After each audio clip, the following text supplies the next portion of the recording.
जी तो साहब कांग्रेस के चश्मो चिराग को भी सुन लेते हैं, देखते हैं साहब ने क्या बोला। 10 बार समझाया है कि बोलो मत, बोलो मत, बोलना बंद कर दो। 3 से 5% वोटों का स्विंग तुम्हारे फेवर में जा सकता है। सुनते नहीं है मेरी। देखें क्या बोला। वैसे सबको उम्मीद थी यही बोलेगा।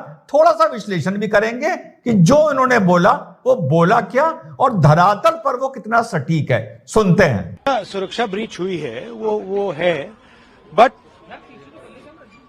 क्यों हुई? जो देश में सबसे बड़ा मुद्दा है, बेरोजगारी का मुद्दा, जो पूरे देश में उबल रहा है, मोदी जी की पॉलिसीज के कारण हिंदुस्तान के युवाओं को रोजगार नहीं मिल रहा है। तो ब्रीच जरूर हुई है, बट इसके पीछे कारण बेरोजगारी है और महंगाई है। मध्य प्रदेश में जहां पर 3 बार से सरकार चल रही थी, वहां भी ये भाजपा की सरकार नहीं गिरा पाया। राजस्थान अलग हार गया, छत्तीसगढ़ अलग हार गया। क्यों भैया, इन सारे राज्यों में युवा नहीं है क्या? कौन इसको गाइड करता है यार? कौन इसको समझाता है? और शहीदों के परिवार से हैं, तो शहीदों के परिवार को तो इस तरह की हरकत जो माने हमारे पार्लियामेंट में हुई, उसको बिना किसी शर्त उसको नकारना चाहिए, उसकी आलोचना करनी चाहिए, भरसक निंदा करनी चाहिए। क्योंकि तुम कहते हो कि तुम शहीदों के परिवार से हो और तुमको तुम्हारी बात से यह पता चल रहा है कि तुम्हारी मनी मन में कितने लड्डू फूट रहे हैं। पहली तो हो गई ये बात। अब चलिए, हमने मान लिया, वैसे तो 3 चुनाव हार के उठाए अभी है, पर हमने मान लिया कि युवाओं में बहुत असंतोष है। किस वजह से है? नौकरी ना मिलने की वजह से है, रोजगार की वजह से है। ठीक है भाई, तो जो भी युवाओं में असंतोष है, तुलनात्मक रोजगार ना मिलने की वजह से, एम्प्लॉयमेंट इशू की वजह से, उसी नॉन एम्प्लॉयमेंट अनएम्प्लॉयमेंट की वजह से, बेरोजगारी की वजह से, उसी की तुलना में हमने ये रिजल्ट देखा। समझ के चलिएगा, इतना बेरोजगार हुआ था कि वो सिख जो इस देश में मरने मिटने को तैयार था, उसने आहत होकर भिंडार वाले की बातों में आकर हथियार उठा लिए थे और देश को तोड़ने की बात कर रहा था। यानी आज का असंतोष बेरोजगारों का अगर यहां था तो उनकी हरकत यहां थी। तो तुम्हारे कांग्रेस के टाइम में पंजाब में यह असंतोष यहां होगा, तब जाके उस युवा ने जो आज एक रंगीन धुएं वाला कैंस्टर चला रहा है, उसने AK-47 चलाई थी और मरने मारने को तैयार हो गया था और देश को तोड़ने को तैयार हो गया था।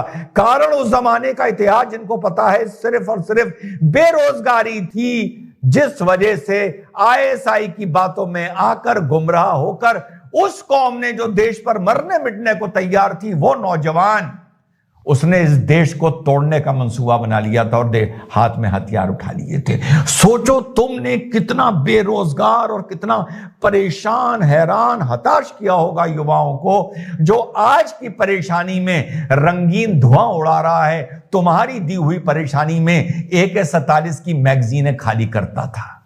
पहली चीज। दूसरी चीज, जब आपकी दादी श्री की हत्या हुई तो वो भी एक बहुत बड़ा सिक्योरिटी लैब्स था।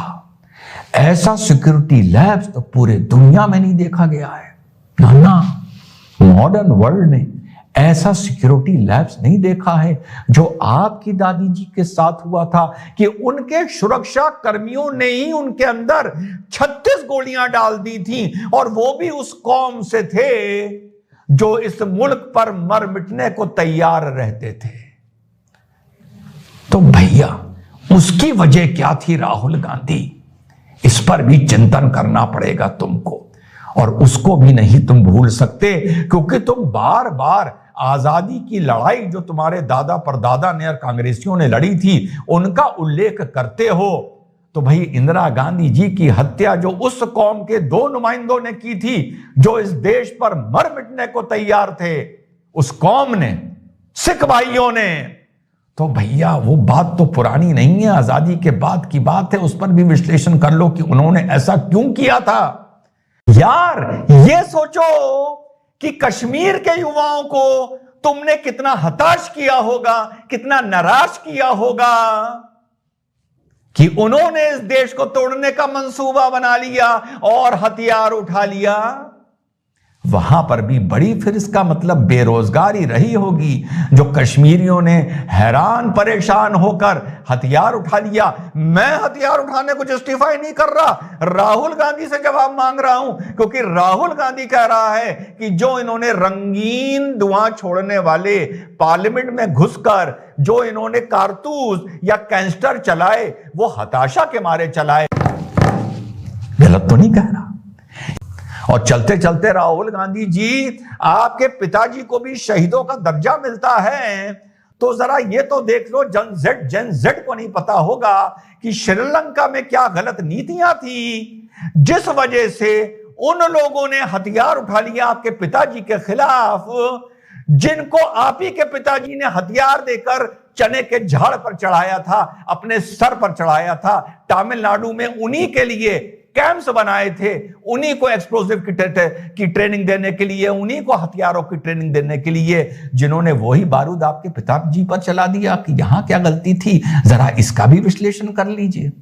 अपने आप को शहीदों का खानदान वाले से को जोड़ने से पहले यह विश्लेषण बहुत जरूरी है राहुल गांधी, कि उन हत्याओं के बीच, उन शहादत के बीच मैं मानता हूं कहीं बेरोजगारी तो कोई कारण नहीं था, कहीं गलत नीतियां तो कोई कारण नहीं था। मोदी जी की नीति जितनी गलत है, वो जितनी गलत है, 3 चुनाव में तो पता चल गया, 2024 में भी पता चल जाएगा। पर अगर चुनाव को अलग भी कर दो तो ये युवा इतने निराश और इतने हताश थे कि इन्होंने एक रंगीन धुएं वाला कैंस्टर उठाया। तुमने यार युवाओं को इतना हताश कर दिया था कि उन्होंने AK-47 हटाई। खुद ही समझ लो किसकी नीति सही थी और किसकी गलत थी, और अगर गलत थी तो मोदी की कितनी गलत थी और तुम्हारी कितनी गलत थी। जय हिंद, वंदे मातरम, खुदा हाफिज।